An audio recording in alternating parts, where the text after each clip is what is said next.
Good morning student. Today is our Hindi turn. तो हिंदी में हम लोग अपनी क्लास 5 की चैप्टर 3 पढ़ने जा रहे हैं। ठीक है, बोलती तस्वीर। क्या नाम है इस स्टोरी का? बोलती तस्वीर। तो आइए पहले हम इसका पाठ परिचय पढ़ लेते हैं।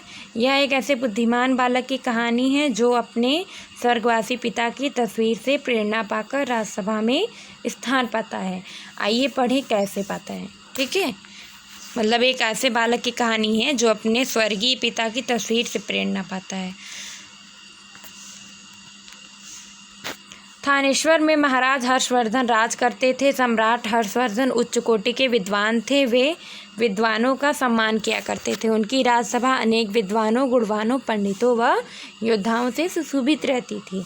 उन्हीं दिनों थानेश्वर की गलियों में एक अनाथ ब्राह्मण बालक घूमा करता था। उसके पिता का देहांत हो चुका था। उसकी माँ प्रायः बीमार रहती थी। उस उपेक्षित बालक का नाम भी लोग नहीं जानते थे। बालक किसी से कुछ भी मांगता नहीं था। वह कभी नाटक मंडली में काम करता तो कभी कुछ गीत भजन आदि गा लेता। इसी से जो धन प्राप्त होता उसी में अपना वह माता का निर्वाह कर लेता। उसकी पूंजी एक हाथ से बनी तस्वीर थी जो उसके पिताजी की थी। इसे वह सदा अपने पास रखता था। एक हाथ से बनी तस्वीर थी उसके पास, जो उसकी एक पूंजी थी। वो हमेशा अपने पिताजी की तस्वीर को अपने साथ लेके घूमता था, रहता था। एक दिन जब वह बालक मंदिर की सीढ़ियों पर बैठा कोई श्लोक गा रहा था तो उसी समय सम्राट हर्षवर्धन ने सम्मानित कोई पंडित उधर से निकला। वह आसपास के लोगों को उपेक्षा की दृष्टि से देख रहा था। उसने मंदिर की सीढ़ियों पर बैठे बालक को घृणा भरी दृष्टि से देखा और आगे बढ़ गया। अचानक उस बालक को लगा जैसे उसके स्वर्गवासी पिता का चित्र उसे कुछ कह रहा है।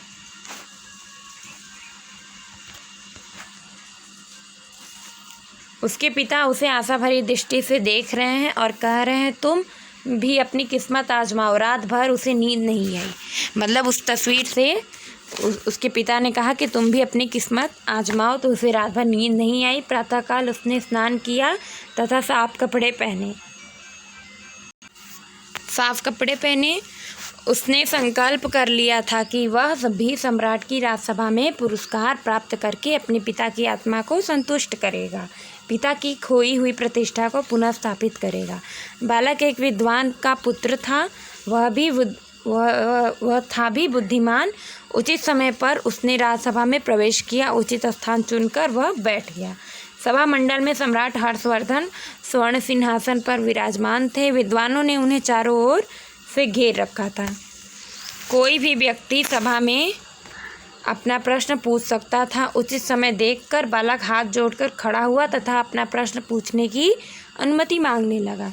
अनुमति पाकर बालक ने सम्राट को प्रणाम किया और बोला, आदरणीय सम्राट की विद्वत सभा में मैं यह जानता हूँ कि बुद्धि मनुष्य के किस अंग में निवास करती है। सभी पंडित आपस में कानाफूसी करने लगे। भला यह भी कोई प्रश्न हुआ?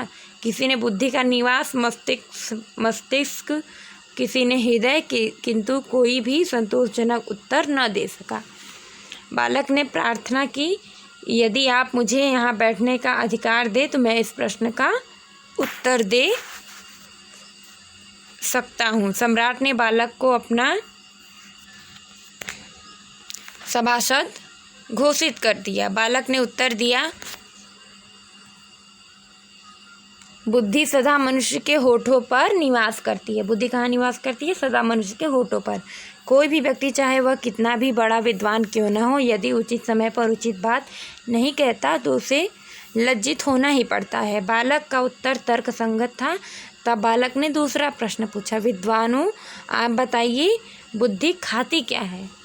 एक पंडित बोला, बुद्धि भला क्या खा सकती है? दूसरे ने कहा, बुद्धि भी कोई जीवधारी प्राणी है क्या? पंडितों की बात सुनकर बालक मुस्कुराता रहा। सम्राट आशा भरी दृष्टि से विद्वान को देखने लगे, मगर सब चुप थे। तब बालक ने उत्तर दिया, बुद्धि समय खाती है। बुद्धिमान कोई भी काम जल्दबाजी में नहीं करता, पहले वह उस पर अच्छी तरह से विचार करता है। जो लोग बिना विचारे जल्दबाजी में कुछ न कुछ कर बैठते हैं वे मूर्ख होते हैं, उन्हें कोई भी बुद्धिमानी नहीं कह सकता। सम्राट सहित भरी सभा ने उस बालक के उत्तर सुनकर दांतों तले उंगली दबा ली। अब बालक ने तीसरा प्रश्न पूछा, होठों पर रहने वाली तथा समय को खाने वाली यह बुद्धि पहनती क्या है? बुद्धि क्या पहनती है? आइए पढ़ते हैं, कहानी से हम लोग जानेंगे बुद्धि क्या पहनती है। बुद्धि का कोई आकार नहीं होता, भला वह क्या पहन सकती है? पंडित लोग आपस में कानाफूसी करने लगे।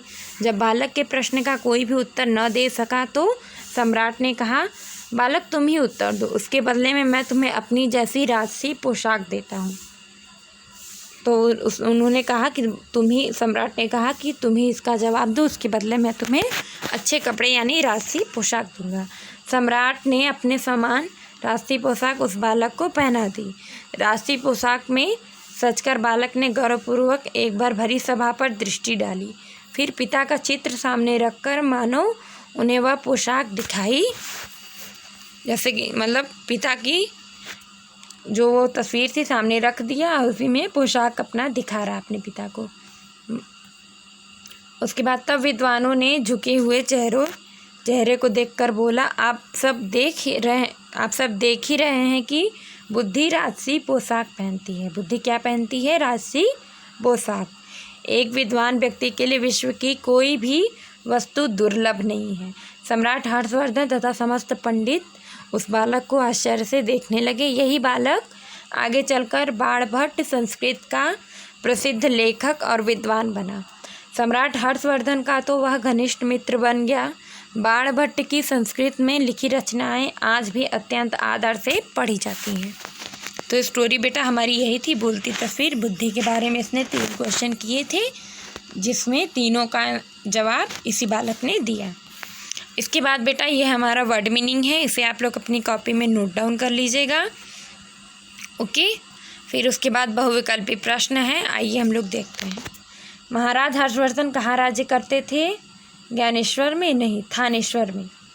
बालक के अनुसार हमारी बुद्धि कहाँ निवास करती है? होठों पर। बालक की माँ कैसी रहती थी? बीमार रहती थी। आगे चलकर बालक किस नाम से प्रसिद्ध हुआ? बाणभट्ट। उसके बाद बेटा ये कुछ क्वेश्चंस हैं, मैं इसका आंसर आपको दे दूंगी, आप लोग अपनी कॉपी में कंप्लीट कर लीजिएगा। उसके बाद बुक एक्सरसाइज है, किसने किससे कहा? आइए पढ़ते हैं, किसने किससे कहा। तुम भी अपनी किस्मत आजमाओ। ये किसने कहा था? पिता, जो तस्वीर में था उस पिता ने पुत्र से कहा था। आप बताइए बुद्धि क्या खाती है? बालक ने दरबारियों से कहा था। बुद्धि का कोई आकार नहीं होता, भला वह क्या पहन सकती है? दरबारियों ने बालक से। मैं तुम्हें अपनी जैसी राशि पोशाक देता हूँ, किसने कहा था? राजा ने बालक से। फिर कहानी से है बेटा, आइए इसे हम लोग पढ़ते हैं। बाणभट्ट की कुछ रचनाओं के नाम लिखो। तो बाणभट्ट की कादम्बरी, बाणभट्ट की आत्मकथा, ये दोनों रचना है। बालक ने पहले प्रश्न का क्या उत्तर दिया? बालक ने पहले प्रश्न का उत्तर दिया कि बुद्धि होठों पर निवास करती है। बुद्धि क्या खाती है? उत्तर दीजिए। बुद्धि समय खाती है। रिक्त स्थान भरिए। सम्राट हर्षवर्धन उच्च कोटि के विद्वान थे। बालक के स्वर्गवासी पिता का चित्र उसे कुछ कह रहा था। बुद्धि मनुष्य के किस अंग में निवास करती है? बुद्धि समय खाती है। बुद्धि राजसी पोशाक पहनती है। बालक संस्कृत भाषा का प्रसिद्ध लेखक और विद्वान बना। उसके बाद है बेटा हमारा भाषा ज्ञान। निम्नलिखित वाक्यों में सही शब्द लिखिए। बेटा इसमें कुछ हमें दिए गए हैं वर्ड, इसमें से हमें करेक्ट वर्ड यानी सही शब्द चुनकर लिखना है। बारिश पड़ने लगी अतः हम सब अंदर आ गए। आम पीले हैं परंतु मीठे नहीं हैं। माँ ने दुकान से बर्फ़ी ली और गरीब बच्चों में बांट दी। पिताजी ने रवि को बहुत डांटा क्योंकि परीक्षा में उसके कम अंक आए थे। अरे तुम्हें तो तेज़ बुखार है। फिर उसके बाद है आगे, ध्यान से सीढ़ियाँ चढ़ो अन्यथा गिर जाओगी। तो बेटा ये जो दो ऑप्शन है इसमें से करेक्ट ऑप्शन मैंने फिल कर दिया, आप लोग इसे बुक में फिल कर लीजिएगा। निम्नलिखित शब्दों के लिंग बदलिए। माता का कौन सा लिंग होता है? पिता। मालिन का माली। प्रशासिका का प्रशासक। नायिका का नायक। बालक का बालिका, सम्राट का सम्राज्ञी, विद्वान का विदुषी, पंडित का पंडिताइन, लेखक का लेखिका, शिक्षिका का शिक्षक। अनेक शब्दों के लिए एक शब्द लिखिए। जिसके माता पिता न हो उसको क्या बोलते हैं? अनाथ। सदा सत्य बोलने वाला सत्यवादी। जो सभी का प्रिय हो, सर्वप्रिय। जो ईश्वर में विश्वास रखता हो, आस्तिक। जो शरण में आया हुआ, शरणार्थी। ठीक है, जैसे आप लोग अपनी बुक में फिल करिएगा। उसके बाद है जल में रहने वाले को क्या बोलते हैं? जलचर। काम से जी चुराने वाले को कामचोर। निम्नलिखित शब्दों के दो दो पर्यायवाची लिखिए। आइए पर्यायवाची इसका देखते हैं। वायु का पर्यायवाची पवन, समीर। बालक का लड़का, पुत्र। माता का पर्यायवाची जननी, माँ। स्वर्ण का सोना, कंचन। पुत्र का बेटा, आत्मज। वस्त्र का कपड़ा, वसन। निर्देशों के अनुसार वाक्य की रचना कीजिए। बेटा ये शब्द दिए गए हैं, इसमें हम लोग इसको चेंज करेंगे। ठीक है, थानेश्वर में सम्राट हर्षवर्धन राज करते थे। इसको किस में चेंज करना है? वर्तमान काल में चेंज करना है। तो थानेश्वर में सम्राट हर्षवर्धन राज्य करते हैं होगा बेटा, यहाँ पे राज्य करते हैं। ठीक है, ये वर्तमान काल का है। फिर है बालक श्लोक गा रहा है। इसे भूतकाल में चेंज करेंगे। बालक ने श्लोक गाया। बालक ने राजसी पोशाक पहनी, तो इसे भविष्य काल में हम लोग चेंज करेंगे। बालक राजसी पोशाक पहनेगा। ठीक है, उसके बाद है मालाएं, सखियाँ, तोते, लड़के, सड़के। इसका एक वचन बनाना है। मालाएं का माला, सखियाँ का सखी, तोते का तोता, लड़के का लड़का, सड़के का सड़क। विशेषण छाटो। सुंदर चित्र में क्या विशेषण है? सुंदर। मधुर गीत में मधुर। ऊंचा पर्वत में ऊंचा। लाल दुपट्टा में लाल। तीखी दृष्टि में तीखी। दिए गए वाक्यों को जोड़कर एक वाक्य बनाइए। बेटा ये जो वाक्य दिए गए हैं हमें उन्हें जोड़कर एक एक वाक्य बनाना है। जैसे प्रातःकाल बालक ने स्नान किया, उसने साफ कपड़े पहने। प्रातःकाल बालक ने स्नान करके साफ कपड़े पहने। मतलब ये दो वाक्य हैं, हमें उसे एक वाक्य में जोड़कर बनाना है। मैं जाना चाहता था, मेरे पास अच्छे कपड़े नहीं थे। मैं जाना चाहता था परंतु मेरे पास अच्छे कपड़े नहीं थे। ठीक है, तो इसे आप लोग अपनी बुक में फिल करिएगा। उसके बाद है बालक ने प्रश्न पूछा, किसी ने संतोषजनक उत्तर नहीं दिया। बालक ने प्रश्न पूछा परंतु किसी ने संतोषजनक उत्तर नहीं दिया। सभा में कोई भी विद्वान प्रश्न का उत्तर नहीं दे सका। बालक ने उत्तर दिया। सभा में कोई भी विद्वान प्रश्न का उत्तर नहीं दे सका, बल्कि बालक ने उत्तर दिया। ठीक है, परंतु बालक ने उत्तर दिया। संस्कृत भाषा के कुछ अन्य विद्वानों के नाम लिखिए। तो बेटे यहाँ संस्कृत भाषा कुछ विद्वान हैं: कालिदास, बाणभट्ट, अवहट्ट, वराहमिहिर, अश्वघोष, जयदेव, वाल्मीकि, भरतहार। ठीक है, तो इसे आप लोग अपनी बुक में फिल कर लीजिएगा। ये चैप्टर आपका क्लोज हो गया।